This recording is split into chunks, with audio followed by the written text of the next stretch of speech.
Assalamualaikum warahmatullahi wabarakatuh, Sobat Jurnalis Madrasah Alia Miftal Huda, berkarya, berkreasi, berprestasi. Kali ini saya akan mewawancarai dua tokoh penting di Miftal Huda. Yang pertama adalah guru di MTS Miftal Huda dan pengasuh Pondok Pesantren Miftal Huda. Ya, di sini kami dari jurnalis ingin bertanya-tanya kepada Ibu, apa sih kesan dan yang membedakan antara upacara tahun-tahun sebelumnya dan tahun sekarang? Mungkin dari segi penampilan dan petugas. Boleh dari siapa dulu? Untuk perbedaan di tahun ini dengan tahun kemarin, kalau tahun ini kayaknya pesertanya masih tidak sebanyak tahun kemarin. Terus tampilannya juga tidak semua sekolah ikut menampilkan. Untuk keseluruhan sudah bagus.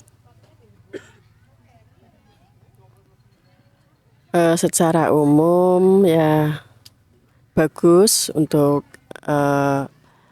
pelaksanaan terutama di upacaranya gitu ya.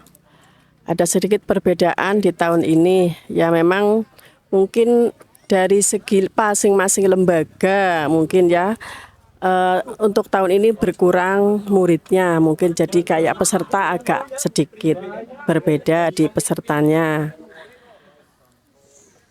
Untuk yang lain-lainnya bagus semua, hikmah dan lain sebagainya. Masyarakat juga banyak yang respon, kayak untuk masyarakat sama kayak tahun dulu. Semuanya ikut merayakan ulang tahun kemerdekaan Indonesia. Hanya saja ya hal yang kurang peserta itu karena memang dari masing-masing lembaga kayaknya dari pendaftaran ajaran baru agak menurun gitu. Tapi secara global alhamdulillah udah sangat khidmah ya cara pelaksanaan upacaranya. Pertanyaan yang kedua, apa harapan untuk Madrasah Aliyah Miftal Huda? Harapan untuk Madrasah Sanawiyah Miftal Huda dan untuk Pondok Pesantren Miftal Huda. Harapan untuk pondok pesantren umumnya ya, karena lembaga yang ada di Yayasan Yapaki Miftal Huda ini adalah semuanya di dalam bawah naungan pesantren. Harapannya ya semakin berjaya, semakin maju lagi, karena pesantren itu adalah untuk tantangan zaman ini itu sangat-sangat penting sekali tentunya, karena pesantren itu adalah bisa menjadikan istilah kayak tameng, kayak penawar daripada zaman kerusakan zaman sekarang. Nah, untuk sementara kalau hanya pesantren saja tanpa lembaga itu pun pesantren akan ketinggalan, karena sekarang sudah harus kolaborasi antara pendidikan umum dengan agama.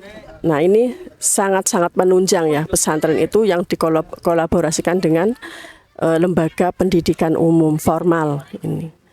Jadi ke depan ya otomatis kita berupaya terus bagaimana supaya terhadap masyarakat itu semakin sadar bahwa penting sekali untuk menghadapi zaman yang sekarang ini yang semuanya serba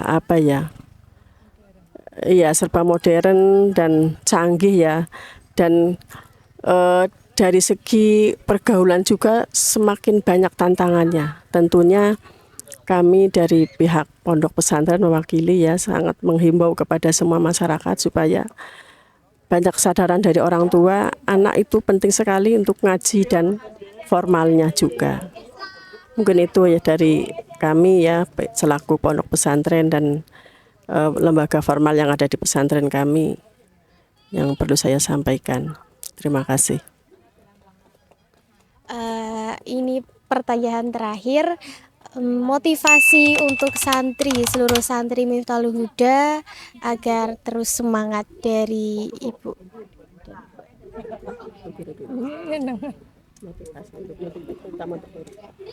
Untuk anak-anak yang belajar di pondok pesantren, karena harus dua-duanya jalan antara madrasah dan pondok. Jadi untuk kedepannya anak-anak harus lebih disiplin juga menghadapi semua yang ada di pondok maupun itu harus sejajar. Terus anak harus berlatih disiplin sehingga antara pembelajaran di pondok dan pembelajaran di madrasah bisa sinkron. Tanpa adanya pengurus pondok dan madrasah saling berkaitan, itu anak pondok dan anak madrasah tidak akan maju dan selaras. Jadi usahakan untuk biar maju dua-duanya, anak bisa nyantri, bisa sekolah, itu harus ada kerjasama yang penting biar semua didapat dan sukses.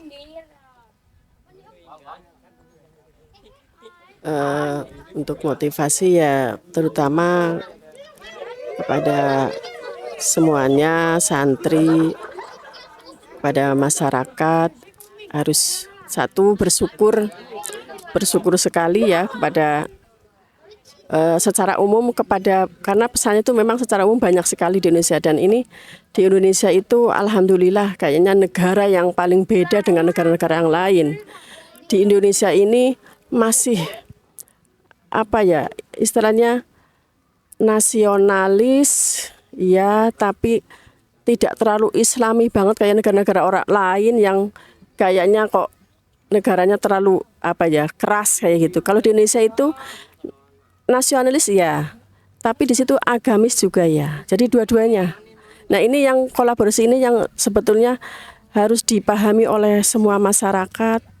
Ini hanya ada di Indonesia. Pesantren yang di situ berbaur dengan formalitas, dengan formal, dengan lembaga. Negara-negara di Arab, Timur Tengah itu sudah sangat beda sekali dengan Indonesia. Nah inilah yang dinamakan rahmatan lil alamin ini, mungkin ini barokahnya dari para wali-wali yang ada di Indonesia, Wali Songo terutama. Nah ini yang perlu disadari oleh masyarakat. Indonesia harus bersyukur sekali bahwa negara Indonesia itu betul-betul negara yang paling nyaman, bahkan surganya dunia itu di Indonesia. Itu siapapun mengatakan seperti itu. Orang-orang yang pengalaman pernah pendidikan di luar negeri pun ketika, terutama orang Indonesia yang mereka ada yang tukar pelajar ke luar negeri, itu ketika sudah dipulang di Indonesia memang berbeda sekali. Beda negaranya dengan negara-negara di luar sana. Nah ini motivasi yang terpenting adalah kita bersyukur punya negara Indonesia yang begitu banyak suku, banyak bahasa, banyak dan sebagainya. Tapi kita masih sangat-sangat rukun dan masih menjaga semua apa ya budaya-budaya Indonesia yang begitu ramah tamahnya. Apalagi terutama pengaruh di pesantrennya itulah. Karena dulu pejuang-pejuang itu kan bercokol dari beliau-beliau adalah orang-orang pesantren. Sekalipun misalkan dulu kayak Presiden Soekarno, tetap itu semuanya itunya apa istilahnya kesepakatan dengan para ulama. Nah mungkin hanya itu yang bisa saya sampaikan. Terima kasih. Wassalamualaikum warahmatullahi wabarakatuh. Terima kasih untuk Ibu Enda dan Ibu Ika selaku guru Madrasah Sanawiyah dan pengasuh Pondok Pesantren Miftal Huda. Ya, Sobat Jurnalis Madrasah Alia Miftal Huda, ikuti terus konten-konten kami selanjutnya. Saya Nur Azizatur Roma dan segenap kru yang bertugas, Salsabila Nadif, Irbah Maimun, pamit undur diri. Wassalamualaikum warahmatullahi wabarakatuh.